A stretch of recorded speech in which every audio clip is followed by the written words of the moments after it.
السلام علیکم دوستو، آج ہم ایک جیتی جاگتی کہانی پر بات کریں گے۔ یہ کہانی ہے الجھی سوچوں کی، بنتے بگڑتے رشتوں کی۔ یہ کہانی ہے رشتوں کے تقدس ختم ہونے کی۔ یہ کہانی ہے لڑکی کے بچپن کی۔ یہ کہانی ہے ایک سسرال کی سختی کی۔ یہ کہانی ہے بھائی کی اپنی بہن سے محبت کی۔ یہ کہانی ہے ایک بیٹی کی جس نے بیٹی ہونے کا حق ادا کیا، جس کو دیکھ کر ہی کسی نے کہا تھا بیٹیاں رب کی رحمت ہوتی ہیں۔ یہ کہانی ہے اپنے جذبات کو مارنے کی۔ یہ کہانی ہے اپنی خواہشوں کے مردہ ہونے کی۔ یہ کہانی ہے قربانیوں کی۔ یہ کہانی ہے سمٹ کر پھر ٹوٹنے کی۔ یہ کہانی ہے رشتوں کی کمی کی۔ یہ کہانی ہے ٹوٹ کر تنہائی میں رونے کی۔ یہ کہانی ہے مضبوط دکھنے کی۔ یہ کہانی ہے ایک عورت کی معاشرے سے جنگ کی۔ کہانی میں آگے جانے سے پہلے تمام دوستوں سے گزارش ہے کہ چینل کو سبسکرائب کر دیں اور ویڈیو کو لائک اور شیئر بھی کر دیں۔ شکریہ۔ اب آتے ہیں ہم کہانی کی طرف۔ تو کہانی شروع ہوتی ہے جب ایک لڑکی کی شادی ہوتی ہے ایک ایسے مرد سے جس کے پاس سب کچھ تھا سوائے رشتوں کی سمجھ اور تقدس کی۔ جب ان کے 4 بچے ہوئے تو وہ مرد دوسری شادی کر لیتا ہے اور اپنی پہلی بیوی اور بچوں سے ناتا توڑ دیتا ہے، اور وہ عورت اپنے بچے لے کر اپنے میکے چلی جاتی ہے جہاں پر اس کا بھائی ان بچوں کی کفالت کرتا ہے۔ ان تمام واقعات کا ان بچوں پر اثر کیا ہوگا اس پر آج کے معاشرے میں کوئی توجہ نہیں دیتا۔ اب اس عورت کی اولاد میں سے سب سے بڑی بیٹی تھی اور وہ بیٹی ہی اس کہانی کی مرکزی کردار ہے۔ اس بچی نے باپ کے چھوڑنے اور ددیال کے بالکل بھی سپورٹ نہ کرنے سے دیکھا کہ ددیال کے رشتے صرف باپ تک ہوتے ہیں، اگر باپ چھوڑ دے تو یہ رشتے بھی چھوڑ جاتے ہیں۔ اس کے بعد وہ اسکول اور کالج یونیورسٹی تک پڑھی، معاشرے کو دیکھا اور اپنے دوستوں کی فیملیز کو دیکھا جہاں اس کی دوست اپنی خواہشوں کا بتاتی اور پھر کس طرح ان کے والدین ان کی چھوٹی چھوٹی خواہشوں کو پورا کرتے ہیں، تو اس کے دل میں اپنے باپ کے لیے نفرت اور بڑھتی جاتی، اور اس نے دیکھ لیا تھا جن بچوں کا باپ ان کو چھوڑ دے تو ان بچوں کی خوشیاں بھی ان بچوں کو چھوڑ جاتی ہیں۔ اس وقت وہ 2 کام کرتی تھی، ایک سب کو مضبوط نظر آتی تھی تاکہ اس کی فیملی کا حوصلہ نہ ٹوٹے، اور دوسرا ان سب سے دور ہو کر تنہائی میں رونا سیکھ جاتی ہے، کیونکہ اس کو کوئی ایسا نہیں لگتا تھا جو کہ اس کی تکلیفوں کو سمجھ سکے۔ کوئی ایسا نہ تھا کہ جو اس کو کہے بیٹا غلطی ہو گئی تو کوئی بات نہیں، میں ہوں نا، میں سب سنبھال لوں گا، کوئی ضرورت ہو تو پریشان نہ ہونا، میں پوری کر دوں گا، بیٹا خوش رہا کرو، اور خوشی چھوٹی چھوٹی خواہشوں کو پورا ہونے سے ملتی ہے، لہٰذا چھوٹی چھوٹی خواہشوں کو پالو اور میں ان کو پورا کروں گا۔ مگر ان سب سے دور وہ لڑکی تو اپنی ضرورتوں کو پورا کرنے کی جنگ میں تھی۔ ان حالات سے لڑتے لڑتے جب اس کی عمر شادی کی ہوئی تو اس کی دوست اس کو اپنے سپنوں کے شہزادوں کا بتاتی کہ کس طرح اس کی فیملی ان کے لیے شہزادہ ڈھونڈ رہی ہے اور وہ شادی کے بعد اس طرح کی شاندار زندگی گزاریں گی۔ ان شہزادوں اور پریوں کی کہانیوں کے بعد جب وہ لڑکی اپنی ماں کی طرف دیکھتی تو کہتی، میں یہ مان سکتی ہوں کہ اس دنیا میں شہزادے رہتے ہیں جن کے پاس دنیا کا سارا عیش و آرام بھی ہے، مگر اس کے ساتھ ساتھ اسی معاشرے میں پریاں بھی بستی ہیں جو کہ ایک عورت سے اس کا شہزادہ چھین لیتی ہیں، اور وہ عورت خوابوں کی جنت سے نکل کر حقیقت کی جہنم میں جب قدم رکھتی ہے تو اس کے پاس مر جانے کی آپشن بھی نہیں ہوتی۔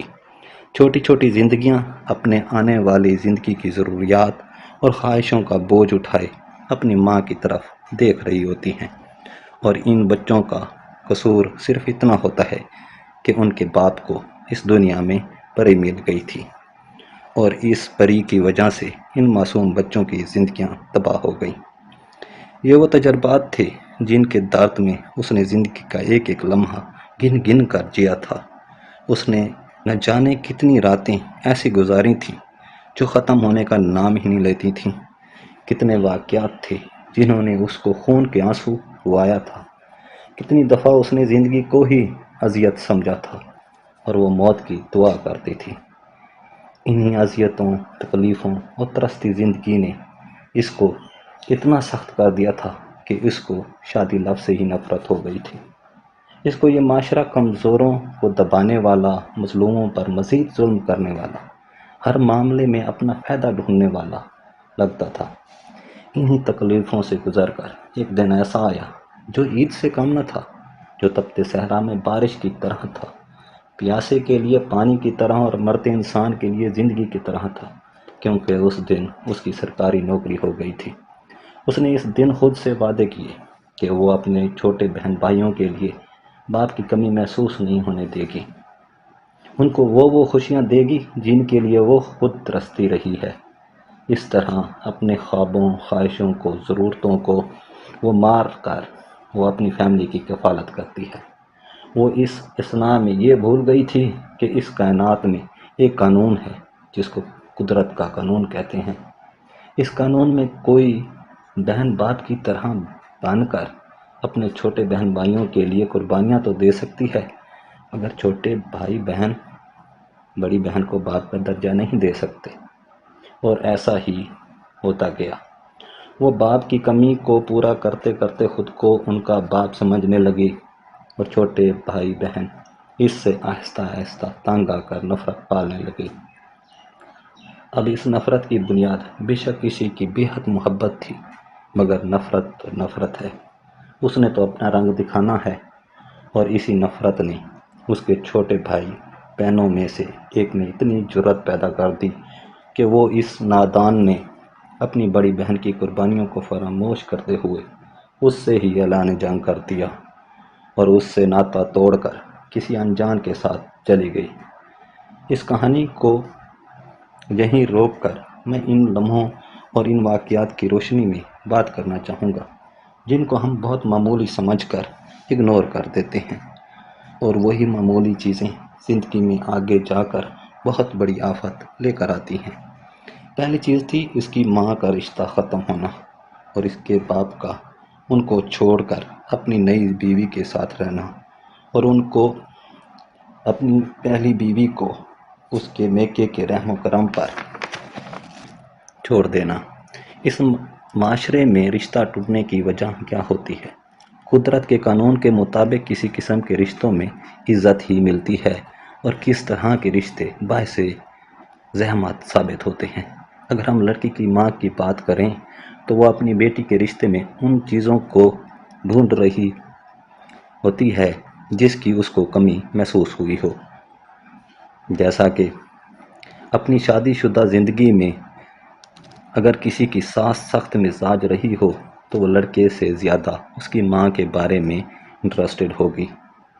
اگر اس کی معاشی تنگی رہی ہے تو وہ لڑکے کی معاشی حالت میں انٹرسٹڈ ہوگی، اور اگر اس کو اپنے ہسبینڈ کی وجہ سے تکلیف پہنچتی رہی ہے تو وہ سب کچھ بھول کر اس لڑکے کے اعمال میں انٹرسٹڈ ہوگی۔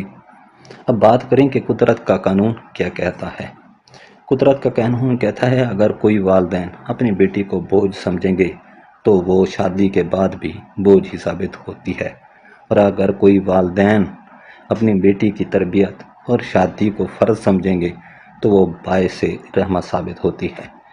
اسی طرح اگر بات کریں رشتے کی تو جو والدین بچوں کی شادیوں میں دولت دیکھیں گے وہ اس دولت کی وجہ سے اذیت پائیں گے۔ دولت مند غریب ہو سکتا ہے، غریب دولت مند ہو سکتا ہے، مگر لوگ اپنی صفت تبدیل نہیں کرتے۔ لہٰذا لڑکے میں صرف یہ دیکھنا چاہیے کہ اس کے نزدیک رشتوں کی کیا اہمیت ہے، وہ اپنے والدین بہن بھائیوں کی کتنی عزت کرتا ہے۔ جو یہ دیکھتے ہیں وہ راحت میں رہتے ہیں۔ دوسری اہم چیز ہے رشتوں کی درجہ بندی۔ رشتے وہی ہیں جو کہ قدرت نے انسان کو دیے، ان کے علاوہ وہ بنائے گئے رشتے انسان کو ہمیشہ اذیت ہی دیتے ہیں، خواہ وہ رشتے کتنی ہی محبت کے کیوں نہ ہوں۔ بہن کا اپنا مقام ہے، بھائی کا اپنا مقام ہے، ماں کا اپنا اور باپ کا اپنا ہو سکتا ہے۔ کچھ ناگزیر حالات میں ان رشتوں میں سے کوئی رشتے کو بہت زیادہ قربانی دینا پڑے، مگر اس کے باوجود وہ رشتہ کسی اور کی جگہ نہیں لے سکتا۔ بھائی کبھی بہن نہیں بن سکتا اور نہ ہی باپ بن سکتا ہے، اسی طرح ماں باپ کی کمی کوئی پورا نہیں کر سکتا۔ اب آتے ہیں کہانی کی طرف، تو اس لڑکی نے اگلی زندگی میں قدم رکھنے سے پہلے خود کو روکا اور قدرت کے رنگ کو سمجھنے لگی، اور خود سے وعدہ کیا کہ اب وہ اگلی زندگی میں قدرت کی رضا کے مطابق جیے گی۔ اس کے لیے اس نے اپنی سوچ کا رخ تبدیل کیا۔ وہ اب اپنے باپ سے نفرت نہیں کرتی تھی، کیونکہ اس نے خود کو یقین دلایا تھا کہ اس کے نصیب میں باپ کی محبت نہیں تھی۔ ایسا بھی تو ہو سکتا تھا کہ اس کا باپ مر جاتا، تو کیا وہ پھر بھی اپنے باپ سے نفرت کرتی؟ یقیناً نہ کرتی۔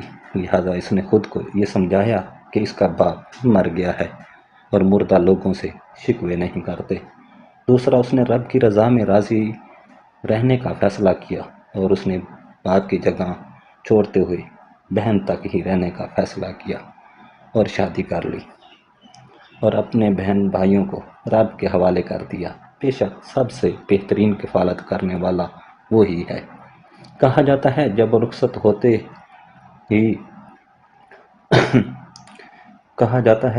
رخصت ہو رہی تھی تو اس نے جب اپنے گھر کی طرف آخری دفعہ دیکھا تھا تو روتے ہوئے آسمان کی طرف دیکھ کر بس اتنا کہا تھا، بے شک تو ہی طاقتور ہے اور تو ہی قابل لوگوں کو مفت میں دے دیتا ہے، اور جو قابل نہ ہوں ان کو دعاؤں سے بھی نہیں دیتا۔